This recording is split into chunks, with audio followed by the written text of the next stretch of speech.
mahilig kayo sa K-drama, most likely narinig nyo na yung Jeju Island. So today, I'm taking you to its neighboring island, Udo. Udo is a volcanic island that is just one ferry ride from Jeju Island. So headed to Songsan Port, more than 2 hours away yan sa Jeju Bus Terminal. Sumakay lang ako sa bus number 111 worth 3,000 Korean won. I got off the bus para lumipat ng ferry. Ito pala yung schedule ng ferry from Songsan Port to Chongjin Port. Pero nagbabago rin daw yan depende sa season. Agahan nyo ang pagpunta kasi may mga boarding declaration forms pa na kailangan kayong isubmit. Kailangan nyo rin ipakita yung passport nyo. Ito yung kailangan bayaran na entrance fee sa Udo. 2 ferry ride tickets na dapat yung marireceive nyo. Isang papunta, isang pabalik. Bali, 2 forms rin yung dapat yung isubmit. 20 minutes lang yung ride, so sulitin nyo ng mag-picture-picture. From the ferry, tanaw yung Songsan Ilchulbong na isang UNESCO Natural World Heritage Site. Spacious yung room sa loob and air-conditioned. Pero mas maganda yung view sa viewing deck nila sa taas. Huwag nyo rin kalimutan mag-check ng weather bago kayo mag-schedule ng pagpunta rito para sure na hindi ma-cancel yung ferry ride nyo. Pwede rin palang magdala ng private car from Jeju Island. May mga exceptions lang and may extra fee.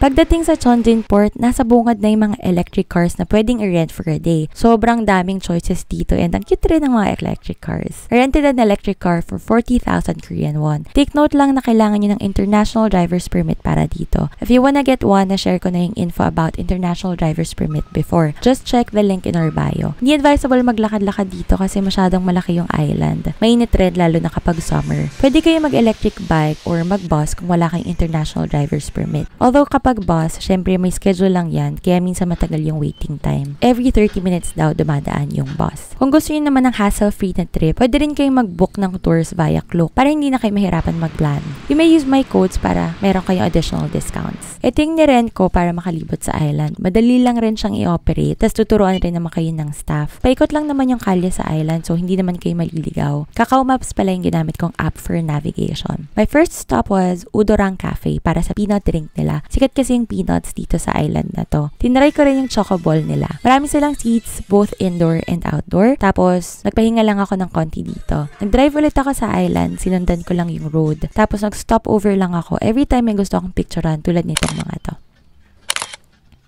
Our second stop was Mangru Lighthouse. Ang cute mag-picture dito lalo na kung clear yung sky. Sa tabi nito may parang maliit na watchtower. Military communication tool daw yan before. From here, nag-emit sila ng smoke to send an urgent message to other camps. Our third stop was Hagosudang Beach. Marami nag-swimming dito. May mga hotels and pension houses din sa area. Kaya yung mga Koreans, dito talaga sila nagsispend ng summer. Marami ring parking dito, so in case na mag-rent kayo ng car or magdadala kayo ng car from Jeju Island, hindi kayo mahirapan. Our fourth stop was Gomole. Ito yung main attraction sa Udo kasi nandito yung rock cliff that was formed because of a volcanic activity millions of years ago. Pwede rin mag-boat tour dito tapos dadalhin ka nila paikot sa area. May mga nasi-speedboat rin dito. Maraming restaurants tapos ang sikat dito ay yung peanut ice cream. May mga souvenir shops na rin around the area. Our fifth stop was supposed to be Udo Lighthouse Park pero sinilip ko na lang from afar kasi ang layo pala ng lalakarin, mga more than 30 minutes siguro. Before heading back to Jeju Island, kumain muna ako sa Udoro 93. I got the shrimp and tomato udon. Very unique yung mga dishes nila dito kasi fusion siya ng Korean and Japanese dish.